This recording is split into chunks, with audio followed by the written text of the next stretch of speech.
Hello guys, welcome back sa ating YouTube channel. So meron pala tayo dito nire-repair na laptop. So Lenovo siya. At ang issue bigla na hindi nag-power. Okay. So ngayon so using charger. So hindi nag-charge, walang mga sign ng ano. Alam mo na yung charging indicator light dito. So kasi once na nag-plug in tayo ng charger dito, okay, ilagay natin dyan yung charger. So dapat iilaw yan. So dito wala. So if I found out ngayon, so ito through tester, disable muna natin yung battery and remove ko. So yun, naka-diode mode tayo. Ngayon lagay ko lang sa ground itong ano ko, yung isang probe. Okay, try natin dito kung magko-contact siya sa ground. Hindi, wait lang, ayusin ko lang. So ayan, finish ko muna sa ground. So ayan, nakita niyo yung tester. So may contact na. Ngayon dito sa nakita niyo to, ito yung pina-charging terminal niya, no? Galing sa DC terminal, DC port yan. So diyan papasok yung 19 volts. Tapos ito yung first and second MOSFET. So makikita natin dito mayroong fuse. So kapag inana natin to dito, nag-diode mode, so which good reading. Pero pagdating dito sa sensing resistor, so ito yung sensing resistor niya guys.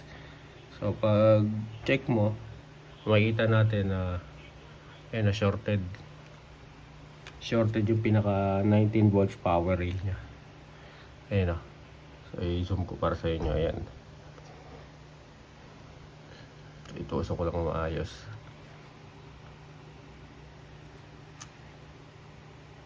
So ayan o. Nakita nyo.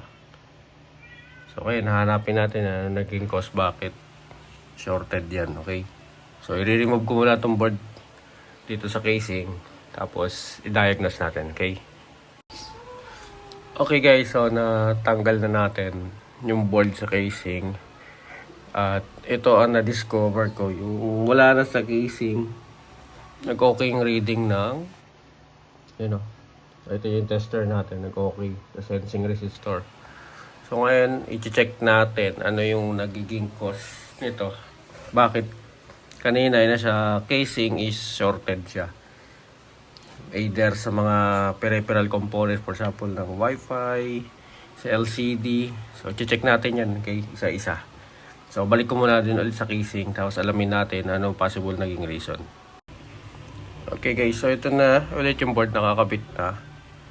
Ngayon, so kapag inano ko, sensing resistor yan.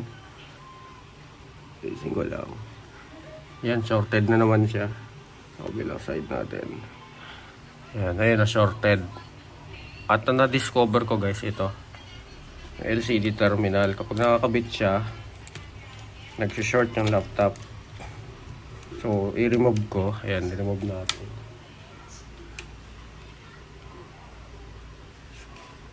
So, ayan. Sa kabilang side. Ayan o, good na. Ito na 472 yung reading. So, meaning to say, ang sira niya is nandito. Sa LCD. Ba yan? Nasira LCD. Sira ang LCD. So, yun na nag-power ay naging cause ng ano niya, ng shorted. Now, let's check. Mapapa-display natin siya sa external. Ikakabit ko lang yung nandito para mapo-power on natin. Check natin kung pa-power. Okay?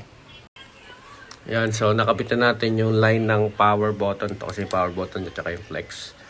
So observe nyo sa DC bench natin. Once na sinalpak na sa DC port, okay, may pumasok na power. Ayun o, nag-ano siya. Pag pinrest natin, try natin i-press. Okay, so nothing happened. Wait lang.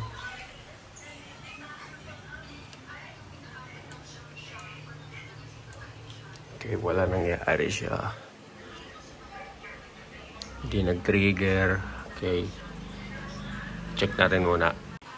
So, okay guys. Ito na yung board yung ginagawa natin. And then, I found out may mga water damage pa dito sa portion na to. So, nirepair natin. At kahit kasi naka, ano na siya, So, ito naka-out. So, hindi pa rin nagpa-power. So, dalawa ang nagiging cause ng power niya. Yung shorted doon sa LCD. Tapos dito rin sa board. Which is missing 1.8 volts always power on. So, ito. Kumbaga sa schematic natin.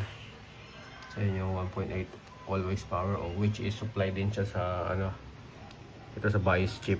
Ayan yung pin number 8 niya. So, supply siya dyan. So, ito yung BIOS chip natin. Ayun yung pin number 8 niya. Missing din dyan. So, hindi magti-trigger. So, ngayon, as of now, after kong i-isolate muna, so, na natin, nag-stable na yung 1.8 volts. So, nakita natin medyo nasa 100 plus na siya. Kanina 90 lang. So, ngayon kung i-check natin yung 1.8 volts niya. So, dito sa ito yung tester natin. Ayan. Ito yung pin number 8. Okay, pin number 8. Ayun always power on pin number 8. So, sa BIOS IC na yun. And then, pag pinrigger na natin, so, pag tinrigger natin tong so, nakita nyo na gano'n na. Ayun buhay na yung board. Okay. So, ngayon, itatry natin i-fix naman yung cause na shorted doon sa LCD. So, ngayon, tatry ko baklasin yon. Try natin kung magagawa natin yung LCD, okay? So, update ko kayo. Okay. So, ito na guys yung LVDS. So, pansin natin na, ayun kita nyo, basag na. Palitan ng LVDS nito.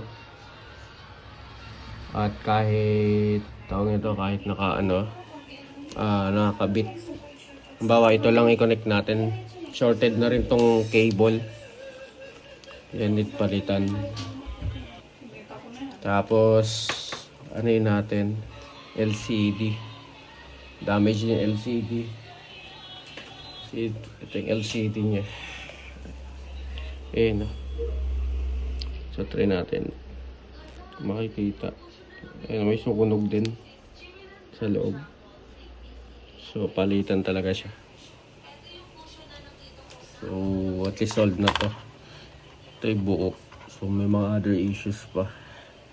So, yun talaga ang masaklap. Okay. So, I hope may natutunan kayo dito. Simple video natin trouble. Okay, guys. So, ayun lang. Maraming salamat. So, ito na yung nirepair natin. Ayan na, may power na siya, guys. So, need mo na maayos LCD, LVDS cable. So, ayan, may display siya dyan sa external using HDMI.